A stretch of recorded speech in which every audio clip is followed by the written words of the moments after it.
everyone, and welcome back to Okie Archaeology. I'm Freddie Mac, your host, here to talk to you about Crybaby Bridge. Do you know where your Crybaby Bridge is? Yeah, there's apparently one everywhere. Before we get started, I want to let everybody know that we now have a website up and running. It is the Okie-adventure.com. Tell everybody about it. Get over there on the YouTube channel and give us a like and subscribe. Tell everybody you know about Okie Archaeology on my other YouTube channel, Ham Radio Crusader. You can find that at the website hamradiolife.org. Tell everybody you know. Tell your friends, tell your family, tell your aunts and uncles, tell your cousins, brothers, sisters, and you know that guy at the supermarket that sacks your groceries? You need to tell him too. All right? I appreciate it. I can do a lot of things. One thing I can't do is make this channel successful without your help. So please, give us a subscribe, give us a like, click on the little bell thingy. Let everybody know about Okie Archaeology. We're going to talk about small town history in one form or another, at one time or another. Okay, so how many people out there have heard of Crybaby Bridge? Everybody apparently has got one in their neighborhood somewhere. I only knew of one growing up near Kellyville, Oklahoma. And I tell you, the idea of it scared the hell out of me. But I dove into what Crybaby Bridge was, or is in some instances, to get to the bottom of it, to face my fears and figure out what that thing was all about. So the legend goes as this.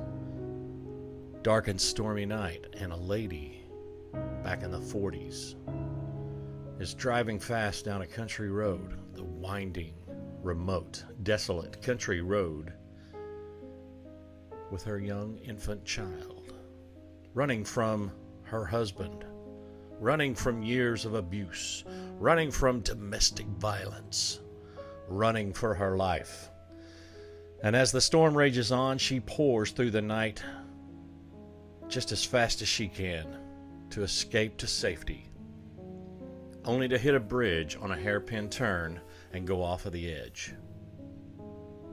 Now, whenever those who found her, find her, and not the infant child. The infant child is never recovered. No one knows if it's dead or alive. But they suspect the worst, and life goes on. And as the legend had it, if you went to the bridge at midnight, especially on the night of the new moon, not the full moon, at the stroke of midnight you could hear the baby cry.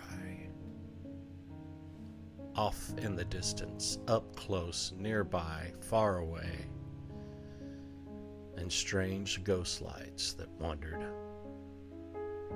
wandered down the creeks and through the trees and near the location of Crybaby Bridge. Now that's the legend that I grew up with. So rewind a little bit.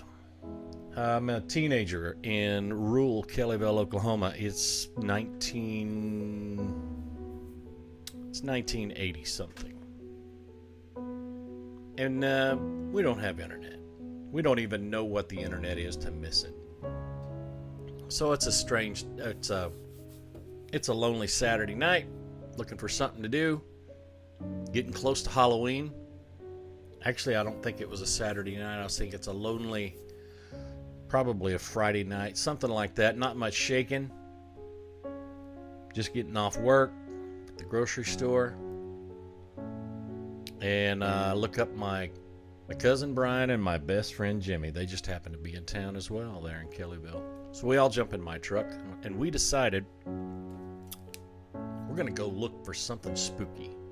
We wanted to scare ourselves. It's getting close to Halloween. We wanted to get out there and have an adventure. So we took off towards Crybaby Bridge. We left Kellyville on the east side, and then from the east side of Kellyville going south on Maple Drive. headed towards, the Crybaby Bridge from that direction. And we had to go south several miles to what we called was Crybaby Bridge Road. It's now called Indian Road. And before we get there, we notice an old house off into a field.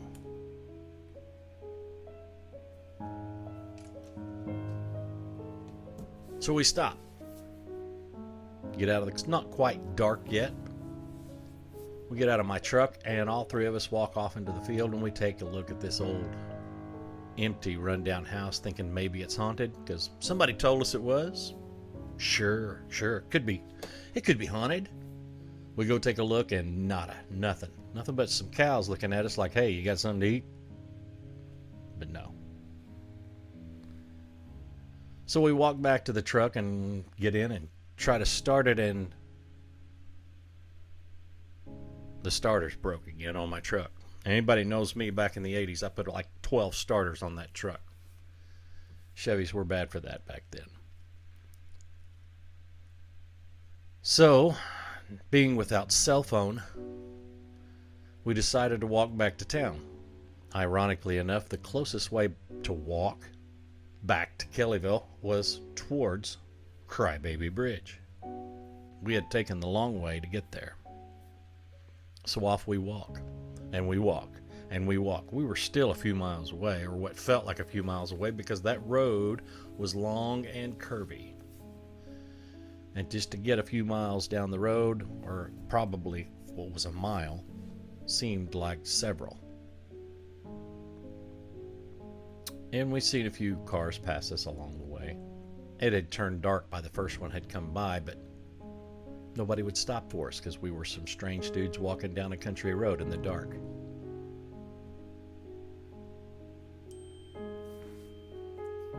Stopped by a few houses. No one home. Too afraid to ask for a phone to use because we're dumb teenage kids. So after a while we keep walking. We hear some dogs barking in the distance here and there, so we decided all of us pick up a stick just in case. You know, dogs come after us or what have you. We're still walking. We're getting bored. It's monotonous. It's boring. It's dark. Starting to get a little chilly. It's October. So we're getting a little bit closer and closer to the bridge. And we knew there was a creepy old house right before the bridge on our side. It would be on the other side of the road, but it would be on our side of the bridge. And as we're getting closer, I can see there's a pole light on out behind the house. Now, none of us knew who lived there. None of us even knew if it was lived in. But it creeped us out just the same because the grass was grown up all around it. You could barely see it. It was like brush all around it, and high grass and weeds and what have you. We didn't give it much account as we drove over the bridge every time, but as we walked up to it, that was a little different. You can see things better. You can hear things better. And by this time we had gotten to the bridge, I was far ahead of Brian and Jimmy. And I could hear the rattle of what sounded like a dog collar, and then another, and then another, and then I could see the high weeds from that house parting, but I couldn't see an object. Whatever it was too short for me to see through the grass, but it was moving, and it was moving fast, and it was coming at me, and it was starting to snarl, and I was really getting pumped up thinking, what in the world is... And then all of a sudden the barking started, and I knew what was going on. Here come the dogs from the spooky house at Crybaby Bridge. I turned on my heels and took off running like no man had ever ran before. Split Jimmy and Brian like they were the Red Sea, and all I could say was, "Dogs!" and kept on running.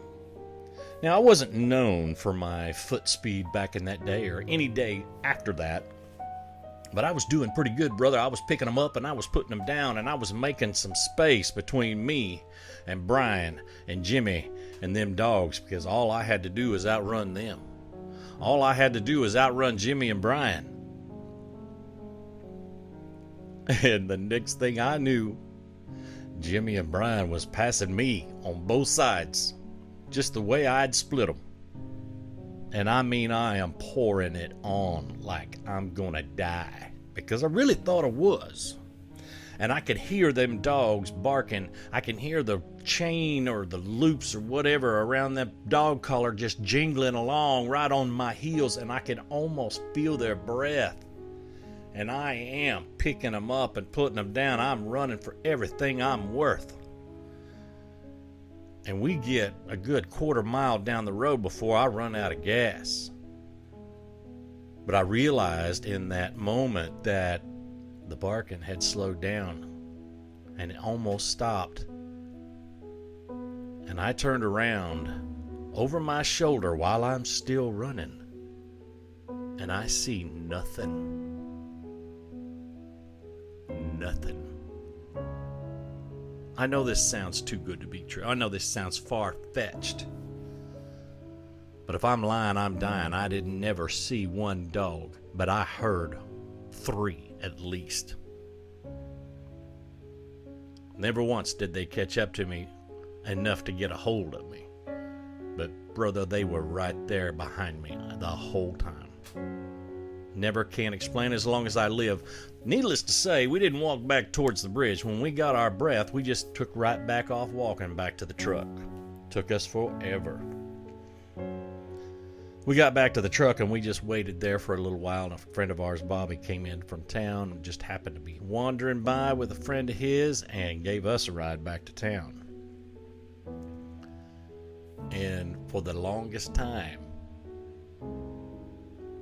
we would tell the story about the walk to Crybaby Bridge.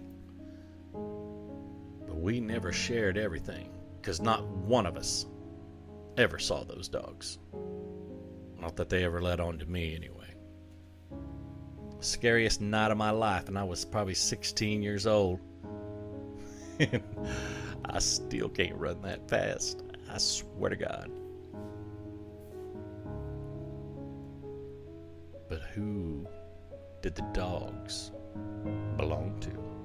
Who lived in that house? To this day, we never knew. All we know is that we got away. All right, so here's an aerial view.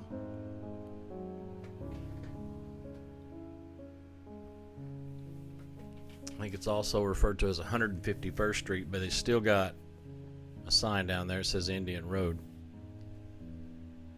As you could see, we came in from the east here, and the road used to go north.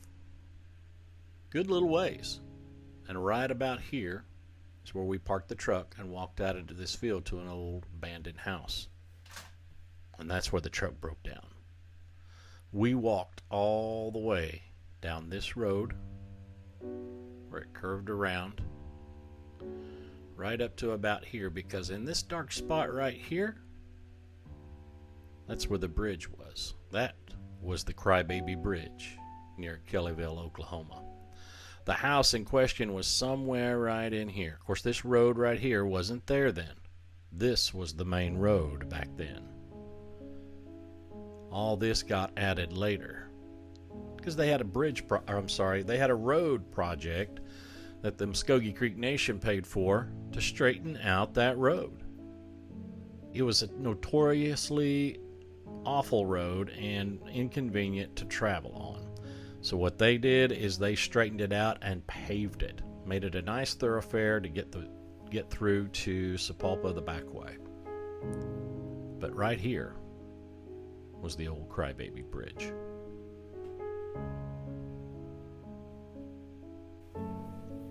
Now, you may have read a lot of stories.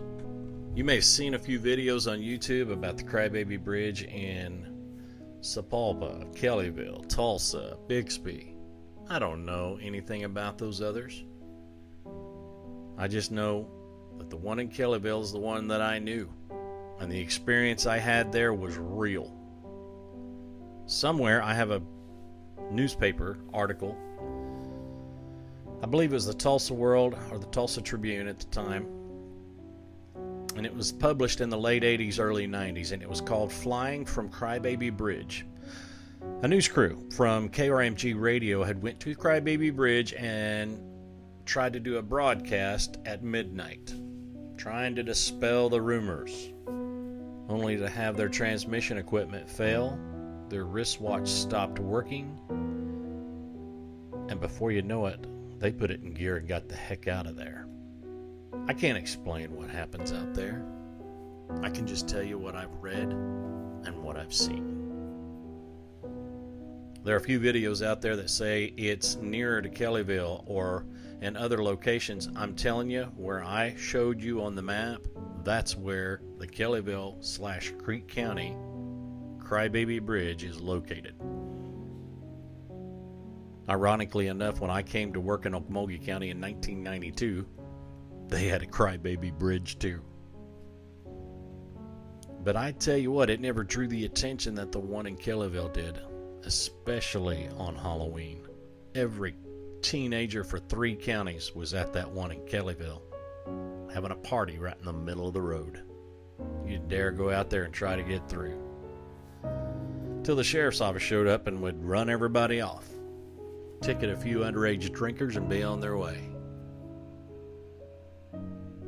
But I experienced something so real, so frightening, so terrifying, I don't ever want to experience it again. It was completely unintentional. Now, don't get me wrong, we wanted to be scared. We thought we wanted to be scared. It was getting close to Halloween. We were bored. We didn't have dates, so we went looking for fear. And by golly, we found it. I don't do that anymore. I do go looking for history, but I ain't going to go look for some fear.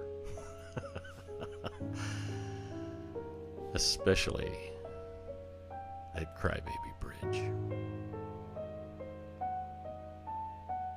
I hope everyone has a good night. I hope everyone has a good day.